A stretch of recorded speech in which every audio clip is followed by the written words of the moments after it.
बोल बम के नारा लगावो तारा चल भोले बाबा के चढ़ावो तारा अरे बोल बम के नारा लगावो तारा चल भोले बाबा के चढ़ावो तारा कोनो इस तार से न लागो तारा कौन तोरे नाचो गमरिया तू कौन लागो तारा भारत रह गांजा तू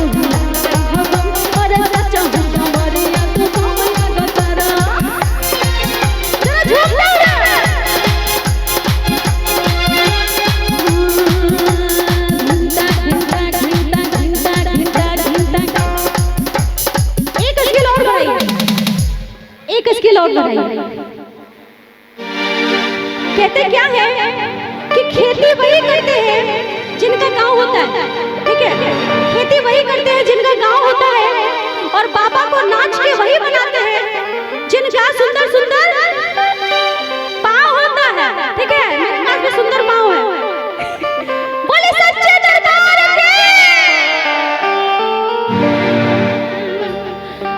बाबा के नाम पे जरा दोनों हाथों को खोलते हुए, दोनों हाथों को ईमानदारी से और बोली भूतनाथ की हाथ ना उठावे के बाद ना चाहूं के बाद और का बोल बम के नारा लगावो तारा चल भोले बाबा के चढ़ावो तारा बोल बम के नारा लगावो तारा चल भोले बाबा के चढ़ावो तारा कोनो तार से न लागो तारा कौन और नाचो गवरिया तू कौन लागो तारा भारत रह गांजा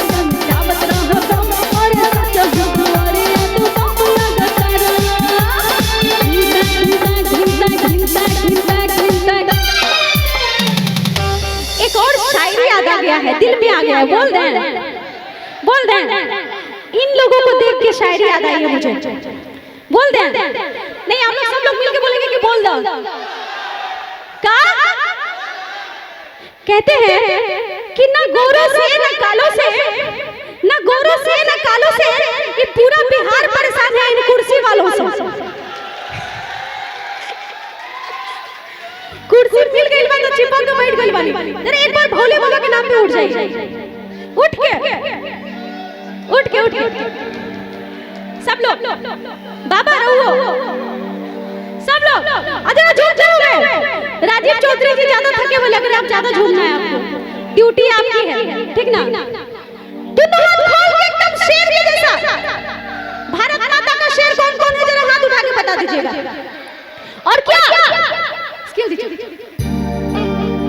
बोल बम के नारा लगावो तारा चल भोले बाबा के चढ़ावो तारा बोल बम के नारा लगावो तारा चल भोले बाबा के चढ़ावो तारा कोनो तार से न लागो तारा कोनो और नाचो गवरिया तू कौन लागो तारा भारत रह गांजा तू गावत रह गम और नाचो गवरिया तू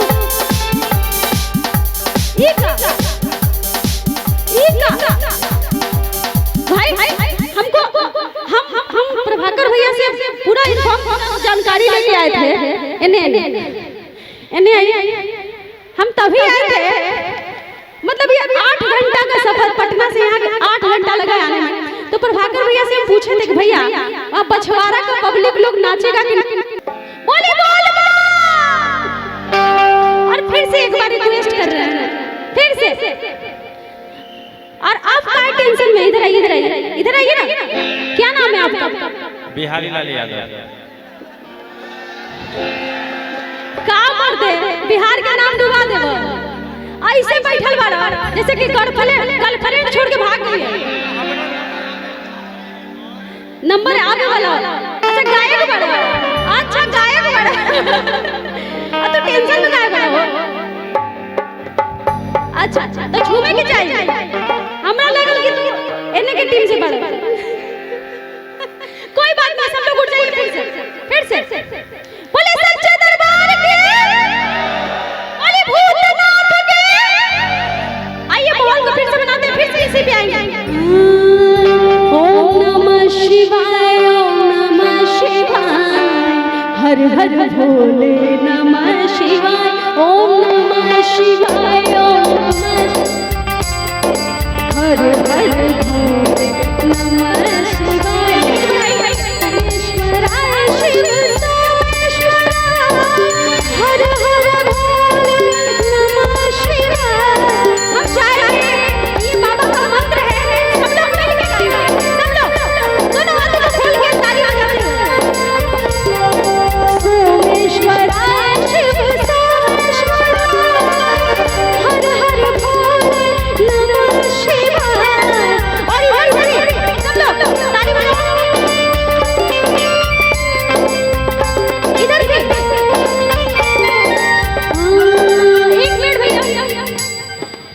जो भी ताली नहीं बजाएंगे समझेंगे कि वो बाबा का नकली भक्त है, फेक। ठीक है, तो उसको बाबा ब्लॉक कर देंगे। फिर आज का मॉडर्न युग चल रहा है, ब्लॉक कर देंगे। तो सब लोग जरा देखिए ताली बजा के 1 2 3 4 सबके हाथ ऊपर। आप भी अंदर आप भी।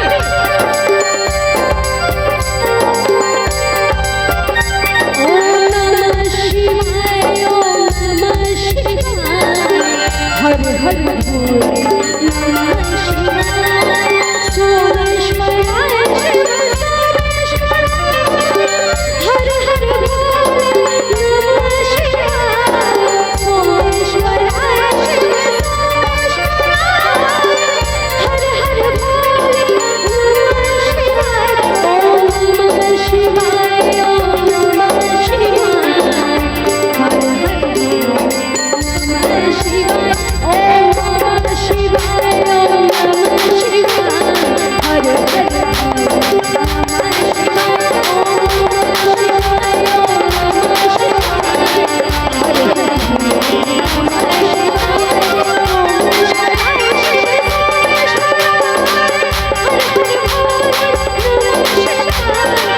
शिवाय, ओम